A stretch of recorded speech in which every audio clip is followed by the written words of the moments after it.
এটা ছিল Muscat night festival কুরুমের ড্রোন শো। এই ড্রোন শোটি শুরু হয় রাত 8:30টার পরে। আর এই ড্রোন শোটি অনেক চমৎকার ছিল। মোটামুটি গতকাল যেহেতু শুক্রবার ছিল, প্রচুর মানুষের সমাগম ছিল ক্রুম ফেস্টিভ্যালে। আর এই প্রচুর মানুষের মধ্যে এই ড্রোন শোটি উপস্থাপন করে তারা আসলে সবাইকে আনন্দ দেওয়ার চেষ্টা করছে। আর এই ফেস্টিভ্যালের সবচেয়ে আকর্ষণীয় হচ্ছে আতশবাজি ফুটানো এবং ড্রোন শো।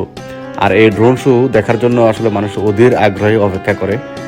গতকাল আসলে লেট হয়ে গেছে, আর প্রচুর মানুষের সমাগম ছিল। আমি মনে করি যারা প্রবাসী আছেন, যারা ঘুরতে যাবেন, ছুটির দিনগুলো অন্তত এড়িয়ে চলুন। কারণ হচ্ছে ছুটির দিনগুলোতে অনেক ক্রাউড থাকে, চলাফেরা অনেক সমস্যা থাকে।